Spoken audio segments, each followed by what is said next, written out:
Hindi na yata morning. Good, magandang tanghali sa inyo lahat. At nandito tayo dahil nga to make the assessment na ang mga naging effect ng lindol last 2 days ago. So we will, can I have the brief?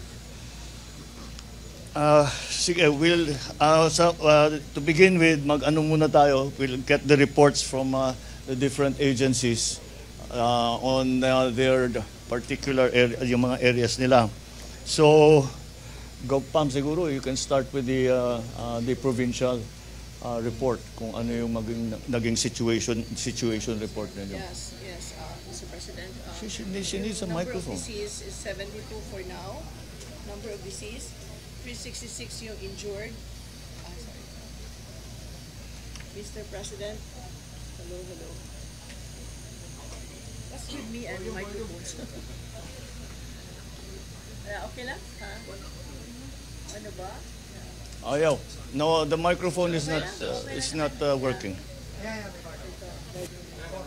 No, everyone has to. Number of deceased, Mr. President, is 72. 366 yung injured, no more critical patient right now. 65,000 families affected. At this point, I usually ask how many people are in the evacuation centers, but that does not apply here. Although we have some other areas that we are using. Yeah. But yung yung madalas nating gamitin na evacuation center, hindi pa na-clear. At saka yung iba talaga nag-iba. So we have to do an alternative That's plan. why, Mr. President, I need a list from the mayors, the list of families and individuals affected. Yes. Because otherwise, if you cannot give me the list, then the province will have to take over. All right. Yes. I said kanina walang evacuation center, but I think this morning a couple opened already. We have 563 families spread across 5 municipalities. So nagbukas na rin ho, sir, in 5 municipalities. Not here in Bugo, but I think there's some in Carmen, Daan Bantayan, San Fernando, San Remigio, and Sogod, sir. We have around 563 families. Kagabi wala ho yan now meron na. But we're sending over the kits and all the family food packs, sir. All right. Siguro may yung report muna ng OCD. Sir, good morning. So, based on the effects of this earthquake, we have recorded 170,959 affected persons, or equivalent to 47,221 families. And there were incidents of landslide 2 and structural fire 1 and unobserved tsunami of 1. Although there are casualties as reported, there are 72 deaths and on our record is 294 injured. But based on the report of the governor, there are 366 injured. So the province of Cebu declared a state of calamity. We have opened 4 evacuation centers on our record, and there were 720 families inside evacuation centers. There are also 597 damaged houses, wherein 501 are partially damaged and 96 are totally damaged. And there are still 9 not passable roads. 5 affected bridges and 3 seaports. Plus, there are still 10 LGUs experiencing power interruptions. So, likewise, 3 LGUs experiencing telecommunication interruptions. For our assistance, sir, we already provided around 5.6 million coming from the SWD and other LGUs. So, for our humanitarian assistance, we have deployed and distributed 6,800 family food packs. Likewise, we have delivered 2,000 ready-to-eat food And we have a standby fund and stockpile of 60,676,590 from DSWD. We also deployed SRR teams, 7 teams, but composed of 200 plus personnel, and also 10 medical teams who assisted in the hospitals and other municipalities. We initially delivered the tents, which was used in the hospital, and there are 1,000 hygiene kits which were also distributed, and so we provided also fuel for to support the mobility assets of the responding units. So for now, that's all that we have provided and assisted the province of Cebu, sir. All right. Which municipalities still have no electricity? Aling mga bayan wala pang kuryente? Sir, Tabuelan and Tuburan, sir. Medellin? Wala pa. Wala pa. Yeah, admin. Admin. Sir, yes. sir, Pero sabi sa Bugo, by tonight, Sec, kompleto, can I- kompleto na yung buong that was your sir. assessment. Yes, sir, all the backbone are fixed except for the 2 towns. Ngayon, ang next step is ayusin ko papunta na sa mga bahay, sir. So, Nani can... Yeah, sir, as of 6:25, we have 2 operational switchyards already, the Mantayan and Compostela. So transmission power generation is no problem. Now, the delay in energization is the safety protocol, sir. Yeah. Gradual ang integration per feeder.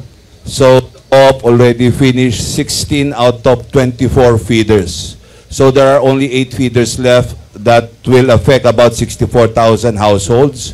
And the co-op will finish it by Friday. They have to check, papasadahan nila, sir, isa-isa. So just to make sure the household connections are not compromised. Here in Go City, by 12 o'clock, the 4 feeders will be operational already. So on all other areas, konti pasensya lang po, safety protocol lang po, hindi pwede biglain. There will be gradual. But there's no reason not for Sebeco 2 to supply the franchise area.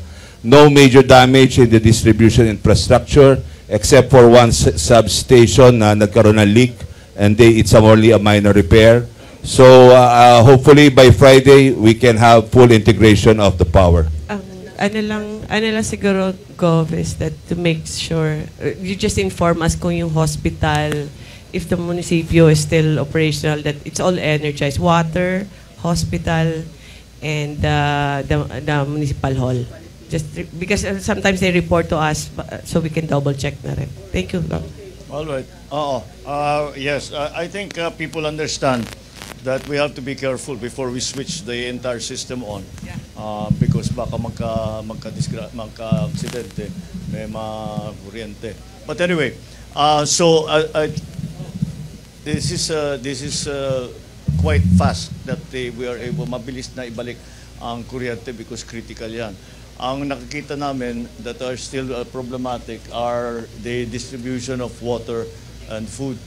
But we have made arrangements already kung saan tayo kailangan, you will have to designate kayo mga mayor, you designate yung mga distribution center kung saan ibabagsak ng DSWD yung mga relief goods, yung mga food, yung mga water supply, kung ano pa, yung mga health kit, lahat ng mga binibigay natin sa mga non-displaced.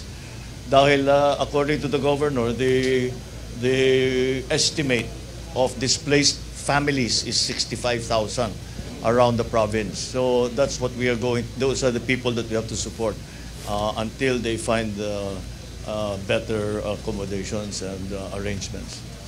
Yes. Sir, sige, as mentioned yesterday kay Gov and sa inyo, we have around 300,000 boxes ready to go. It's already in the province kasi it's produced in the province as well. Yeah. So all we need from the governor and the mayors will be saan namin i-deliver. But rest assured, we have more than enough food packs. We also have those small ready-to-eat boxes that's ready to go for areas na wala pang power. Mobile kitchen is on site. The water purifying trucks, I believe, is here. We're pulling out some more from the other regions. But sa food, sir, we're okay. We just need the help of the LGUs to do the last mile distribution. Well, for the water purification, we are also depending on MMDA, as usual. Ilan ang purification units na pwede mong... Sir, kanina pong umaga may dumating na pong 20 units na nakaka-filter po yun ng 18 gallons per minute. Nag-coordinate na po kami sa LUA para po kung saan ipoposition yon para yung sa source ng ipi-filter na water. Kasi we understand na medyo brownish pa raw po yung tubig para po ma-filter namin before distribution po. We have 20 units po now and then may darating pa po. Kasi yun lang po yung kumasya sa C-130, Mr. President.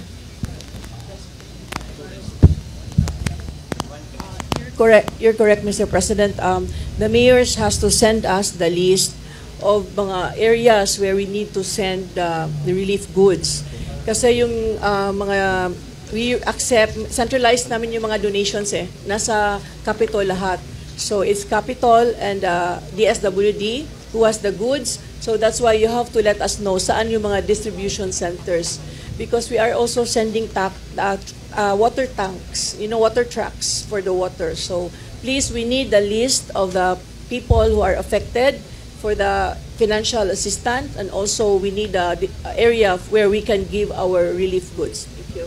Yeah, that we depend on the LGUs, of course, for that information, and also to. But yet, when it comes to relief goods and water supplies and everything, we need for you to help us. Where are the priority areas? Who are the families that are most in need?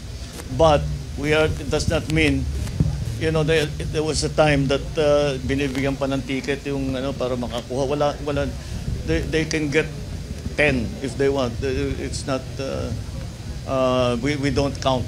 Kung ano yung, basta kung ano yung kailangan nila, they can have as many as they actually need. And that's where the assistance from the LGUs, the mayors, will be critical. But once the response, pag nagsimula na ang pagdating doon sa mga areas ninyo, ng mga relief goods, tuloy-tuloy na yan. Hindi tayo problema kasi nga, yung isang gawaan ng relief goods, ng mga relief packs ay nandito sa Cebu. Kaya they produce 30,000? A day. 30,000 a day. So nakakapag-produce. So hindi magiging problema yon. Yung water supply, sisimula natin, siyempre bote-bote muna. Pero after a while, hindi na pwede kung masyado ng marami. Yun ang ating paglalagyan ng purification. Tapos meron pa tayo mga ibang mga sistema para dun sa mga malalayo, kung kailangan pa rin nila na yung mga outlying, mga isolated na barangay, halimbawa, meron tayong sistema na para mag-purify, para may tubig naman, hindi lang malinis, pero yung pag na-purify, pwede nang inumin, pwede nang gamitin na panluto. On the water supply front, what is the situation with the local water? Sir, good afternoon. Good afternoon. Our report actually centers on the 4 water districts in northern Cebu. So basically that's Bogo, Danbantayan, Tabuelan, and Midin. That's around 300,000 people affected. Ang initial damage assessment po namin is that water supply, tap water, is a function of power. So habang wala tayong kuryente, walang pumps na gagana para mapunta sa bahay. So ang nangyari with the coordination with NEA, they promised us that by 12 o'clock, noon, meron na pong energization ng water districts natin. And from there, kaya na mag-pump. Ingat lang dahil sa unang lalabas na tubig doon, flushing water yun. Medyo madumi yun. Also, yung pag-turn on gradual also, is to avoid bursting of pipes. Sa damage assessment po rin namin, nakita namin na visibly maraming pipes na nasira. However, lalaki pa yan kasi makikita talaga yung total extent once water flows through the pipes. Makikita natin yung ganong kadami talaga yung naging leak. So that should be done once power is restored, the taps are on, and then we will figure out how much pipes do we need to buy, including yung pagtatayo ng mga bagong reservoir systems nila. Saka in the meantime, nakipag-coordinate kami sa MMDA for the mobile water purification machines nila. And we should have a full and complete report, sir, by tomorrow, sir. Makita namin. And then we will have funds available sa LUWA to assist these water districts to rebuild their water network, sir. All right. Okay. Anong pinakamalaking damage na kailangan ayusin sa distribution system ng tubig? Sir, meron kasing water district, huwag na natin, pero kitang-kita na broken talaga yung pipes nila. So that would need a total reform of pipes. One, ang standard namin is 6. So aayusin namin, sir. Alright, when do you think, anong schedule ninyo na... Sir, makita lang po namin yung total. Well, yung mga area na wala talagang putol talaga yung tubo, wala, we'll have to wait until mapalitan. Opo. But those places na hindi naman ganun ang situation, kailan makabalik ang daloy ng Water. tubig? Sir, once power is on, water will soon follow, sir. Kasi pumps lang naman ang gagana doon, sir. Alright, alright. Have you been able to assess how much, what is the percentage of your water system that has damage? Sir, hindi pa kasi... Na hindi pa pwedeng gamitin? Yung full nun, sir, malalaman namin pag umagos na yung tubig, makikita namin ganong kadaming pipes talaga broken. Kasi right now, physical evaluation pa lang, sir. When will you finish the physical evaluation? Sir, subukan namin within the week, and then after that, emergency procurement. Within sir. the week, it's Thursday. Huh? Sir, 1 week, sir. Sorry, 1 week, sir. Sige. All right. Very good. Mr. President, Yes, oh. if I may, from the DOTR po. DOTR, yes. Just want to say po that the Coast Guard deployed as early as October 1 po 2 water desalinators that can basically generate 20,000 liters a day portable water. It's already in the area, Mr. President. Okay. So how are you distributing the purified water? it's more of a coordinating with the mayor and the LGUs and the governor po. Again, talagang yung mga mayor, mga LGU, tayo talaga ang first responder. Kami supporting ano lang kami. Para sa pangangailangan ninyo. Basta sabihin ninyo sa amin kung ano man ang kailangan ninyo, and whatever it is, it's more relief goods, water supply, whatever. Sabihin nyo lang sa amin, and we will try our best to provide. So that is the general report on the effects of the 6.9 on the Richter scale earthquake that happened here that was centered here in Bugo. But of course, there are other areas that were also affected. So the non-cash assistance that is already in place. We are trying to fix already the water system. I think we can look forward to the electricity, na kompleto na ang electricity dito sa Bugo man lang. Doon sa inyo, naputulan din kayo ng yung ibang bayan, naputulan din kayo ng kuryente, hindi naman. The other mayors. Dalawang wala. Anong nangyari? Yung gano'n, nasira yung tubo? So, Bayan ng Tabugon, Mr. President. Good morning. Yes, we have no electricity also, Mr. President. All right. So, in that case, we know where to send our purification, our water purification units. Doon natin papadala, doon sa talagang wala pa talagang lumalabas. May pagkukuha na naman ng tubig, hindi lang malinis. Hindi, President, usually all our pumps are good. Namimigay tayo ng ang tawag dito ng purification. Pati yung DOH nagbibigay din yung tableta na linalagay sa tubig. Na aqua tabs para linilinis yung ano. And it's one tablet per jerry can. I understand. Yeah. Sige. So, yun ang maging ratio. Basta kung gusto niyo pang manigurado, pakuluan ninyo. Pakuluan ninyo, saka nyo lagyan nung tableta. Yun, pwedeng, sigurado yun. Yung mga, I'm sorry? Parang swimming pool. Parang napainom ka ng tubig, swimming pool. Yes. All right. We will again ask the local governments where are the critical areas where we have to bring our water purification units, because those are the essential food and water. First of all, kuryente will be done by the end of the day. And now, alam ko, at this point, lahat ng pondo ng ating ng probinsya, ng lahat ng local government, ubos na. O mauubos na. Dahil yung gagamitin nyo sa ibang bagay, na pilitan kayo mag-realign para tulungan ng ang mga tao ninyo. So, I am from the Office of the President. We are donating 50 million to the province sa Bogo. Sa Bogo City, Sugod, San Remillo, 20 million pesos each. 10 million pesos for Bantayan, Daan Bantayan, Madridejos, Medellin, Santa Fe, Tabugan, and Tabuelan. And 20 million pesos for all the DOH hospitals para makapag-recover. And 5 million pesos for each provincial hospital. So that's the added.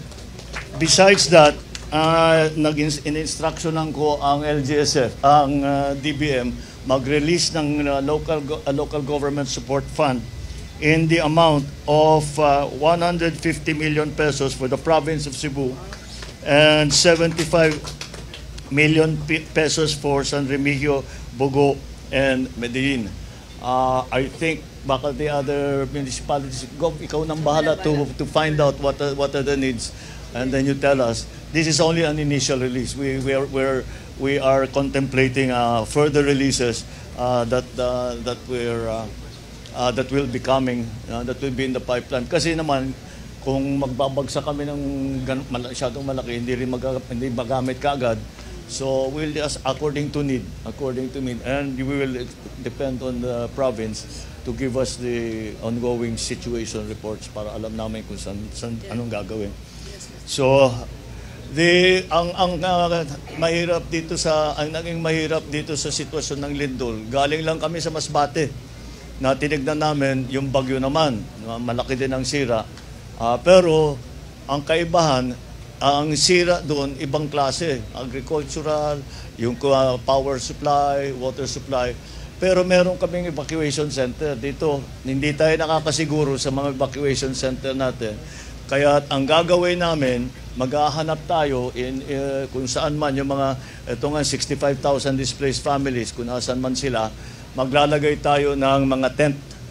Ito yung tinawagan ko ang dating senador na si Dick Gordon na siyang namumuno ng Red Cross. At sabi niya, makakapagpadala siya kaagad ng mga tent, yung ginamit ng COVID. Wala nang COVID ito, safe na ito.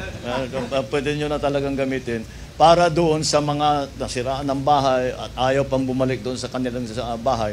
Bawat lugar na yan, lalagyan din natin ng distribution para sa relief goods, para sa tubig, lalagyan natin ng genset, all of lahat ng mga necessities para sa mga na-displaced.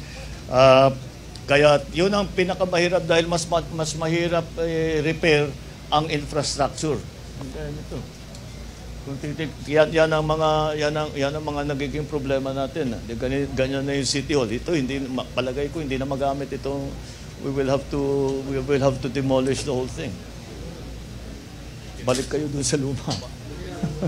You will have to return to your old City Hall. Municipal Hall pa nun. Oo. But anyway, that's the problem that we are having with the effects of the earthquake. It's really about the infrastructure that will take time to be rebuilt and to be rehabilitated. We even have to worry about we passed by the cathedral and meron din mga heritage site na nasira. So we will have to see what we can do about that down the road. Meron pa ba tayong search and rescue na ginagawa? Wala na, tapos na. Do we still have? The SNR stage. We already terminated Okay, the search and alright. rescue, sir. Okay, all right. So while we are deploying deploying the water purification systems, we will also provide. There will be water tankers there already. Meron na kayong pinapadala from the city, di ba? From the province. So, mga water treatment truck, mobile kitchen, nakita ninyo sa ibang lugar, meron na tayong, kahit na meron tayong ready to eat na family pack, at saka meron tayong relief good na family pack, na naglagay din tayo ng mga tinatawag namin na mobile kitchen para meron naman makain na mahirap naman puro dilata lang ang kinain, lalo na yung mga bata. So we have put that up. And everywhere that there will be a gathering of evacuees, maglalagay tayo ng medical team para bantayan sila. Kung kulang yung medical team, we will have them go around to the different sites para lalo na para in case because alam naman natin pagka yung ganyan na masikip dikit ang tao, magkasakit lang yung isa, mabilis maghawa. So we'll keep watch on the general health. Mobile primary care. Yeah, tama. Meron nga pala tayo nun. Oo, Cebu Hastat pala. Oo. Ayun, yun. Saan nyo linagay? Saan nyo dinala? Nandun sa ano, sir? Oo, sige. Gamitin natin ito. Yung binigay ni FL yun sa ano, sa...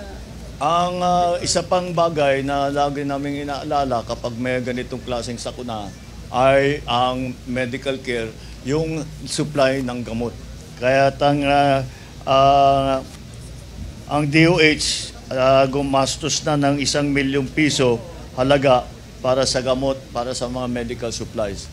And the system is pupunta lang doon, basta't may reseta, hindi na kailangan magpatingin. Am I correct? Or they will still have to be examined? Kailangan pa rin, Mr. President, Yeah, nung I think reseta ng that's mga the doktor rule. para tama yung Oh, hindi gamot. bale. Pero- But as long as we have the medical teams and the health centers, Yes. Last then night, they we will be sent, able to assess. 1C-130 with 1.4 million pesos worth of medicines na ni-request ng mga doktor. And then yung aming programa na zero balance billing, applicable dito lahat. So lahat ng nagka-injury, lahat ng magkasakit, lahat ng whatever na may medical issue at kailangan pumasok sa ospital ay kasama lahat yan sa zero balance billing. Lahat ng so we are done with the search and rescue. Yan na lang, ready to eat food boxes, and babalik na ang energy at saka sabi na between Department of Energy and NEA, we think that we can be able to recover the basic services within the next few days. Yun ang pinaka-importante, maibalik ka agad. I noticed nung umiikot ako, gaano karami ang volunteer na nandito. At once again, dumaan tayo sa ospital, once again, nakita natin ang ating mga first responder, mga doktor, mga nurse, mga medtech, lahat ng tumutulong sa mga may sakit. The first responders in the LGU, all of those who have assisted, especially the volunteers, because yung kami, duty namin yan eh. Pagka kami nasa gobyerno, duty namin. Mga volunteer, hindi nila kailangan pumunta rito eh. Yung mga nagpadala ng tulong, hindi nila kailangan gawin yun. Kagandahan lang ng loob nila, kaya kailangan natin pasalamatan silang lahat. Maraming salamat. At kung hindi sa tulong ninyo, siguro meron din masasabi natin na salba na buhay dahil sa tulong ninyo. So we once again demonstrate the Filipino spirit of bayanihan. And lahat ng kung ano mga issue na pinag-uusapan ay basta Pilipino, and then isasantabi lahat muna yan para tulungan ng kapwa Pilipino. And that's what we are seeing once again. And that's why I want to put out, I think the expression this day, shout out to all our volunteers. And thank you very much for all of that you are doing. All right. Yes, come. I would like also to take this opportunity, Mr. President. First, I was here during the aftermath together with Governor and Mayor. I would like to thank also the national government, the agencies. Less than 24 hours, dito na lahat dito na lahat ng tulong. And with our distribution centers, if I may also add, Mr. President, so that it will be faster, especially in the far-flung barangays, maybe I could also advise the mayors, we can divide it into three tulong centers or distribution centers. It would be easier for DSWD and all the national agencies to bring all their help, the government, the local government, the provincial government, so that it would be faster na dumating sa mga coastal and mountains. We have coastal and mountain barangays, Mr. President. Really, ang division of labor pagka ika nga dito ay pagka yung more or less yung last mile, LGU. Yes. Kasi kayong nakakaalam kung sino yung unahin, which barangay has been isolated for 2 days, wala nang pagkain, 2 araw, na alam ninyo yan. So that's where the guidance, that's why we need your guidance. And then even in the, kahit doon sa actual na distribution, kailangan lahat ng mga tao ninyo, lahat ng mga municipal, city, and provincial employees, we also need that help because we need the manpower para mabilis nga ang pag-distribute. So we will do that. Meron tayo, we will have centers where basically bibigay namin sa LGU. Basically bibigay namin sa LGU. Kung kailangan nyo ng tulong sa pag-distribute, tutulong kami kung kaya namin. But again, we depend on the LGUs for the grassroots assistance, yung what we refer to sometimes as the last mile. So I think we'll be able to do that. I will be going to Congress because after coming from Masbate and coming from Cebu, I will be going to the Congress, the House and the Senate, para makapagbigay sila ng emergency funds. Alam ko yung mga QRF, yung mga QRF ng ibang mga agencies paubos na. So, magre-release tayo ng QRF, yung Quick Response Fund na ginagamit namin para immediately.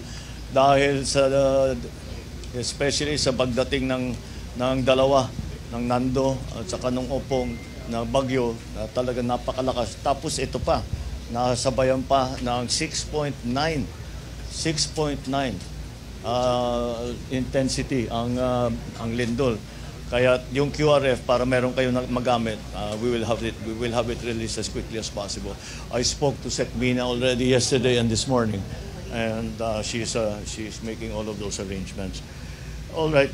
So, is there anything else? Yung lalo na sa mga LGU, meron pa ba kayong kailangan sa amin na gusto ninyong para malaman namin para maumpisa na namin i-arrange yan?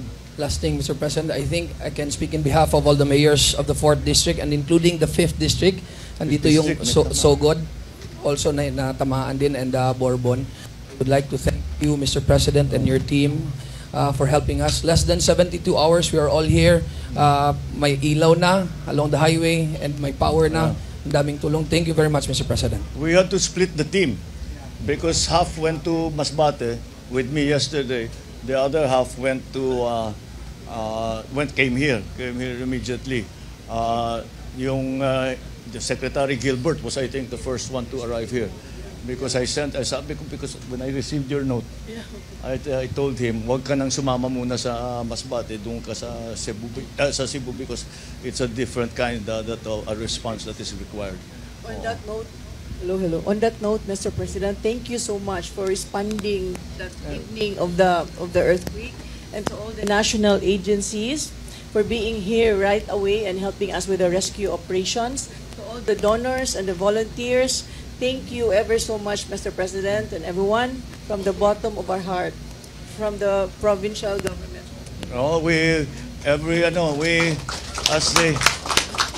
As they say, the national government cannot do it without the local governments. We cannot do it without our first responders. We cannot do it without our volunteers. So, as they say, we win as a team. we are a team. That is why we get to do the work. Basta tayo lahat nagko-coordinate, nag-uusap, mabilis ang pagdala ng rehabilitation, ng relief goods. Kaya basta nagtutulungan tayo. That is the effect of that. So, no thanks necessary. We are working together anyway for the betterment of the poor victims that we have had. All right. So, okay. Yes, on behalf of the City of Bugo, of course, I'd also like to express our deepest gratitude. And Mr. President, during the onslaught of the earthquake, our City Council convened to, of course, first of all, put our city on the state of calamity. And they also convened and came up with 2 resolutions to just make sure that we wrote down what it is we specifically need in the City of Bugo. And if I may, Mr. President, give the same 2 resolutions to you for your perusal. Thank you very much. And we're really very grateful for your visit. No, not at all. Thank you. We will study this. I hope some of this we have already covered. But anyway, we will see kung ano pa yung kulang. Maraming salamat. Thank you, Mayor. Okay. Thank you. Yes. Mr. President, as we all know, Cebu is one of the country's most popular tourist destinations. So much of the towns that have been affected also have massive effects on the tourism industry. So it is reported that over 900 tourist workers have been affected. There are also several establishments that have been damaged, as well as heritage sites. Since you mentioned heritage earlier, the TIAZA team has been deployed to inspect the churches that have been damaged across several towns. And then the NCCA, I understand, will be here this weekend also in coordination with the LGU in order that these places of worship that provide much comfort to Cebuanos may rise again. So thank you, Mr. President. Thank you, Sheikh Christina. We will, these are all the aspects, but we do it in phases. We start with the search and rescue, then we go on to the relief, and then it's the rehabilitation, and that includes the heritage areas, etc., that have been damaged. Wala namang naging ligtas dito sa nangyaring paglindol. All right. So again, this is not the end of this. It is an ongoing operation. This will keep going until everybody is more or less. Hindi naman natin masasabi that everybody makakabalik na sa dating normal. But more or less, nakakapagpasok na sila sa trabaho. Kaya na magpagamot. Meron na silang kinakain. Meron silang tinitirahan. So again, this is not a one-shot deal. Patuloy kaming nandito para magbigay ng tulong kung ano man ang kailangan ninyo. All right, thank you all very much. Good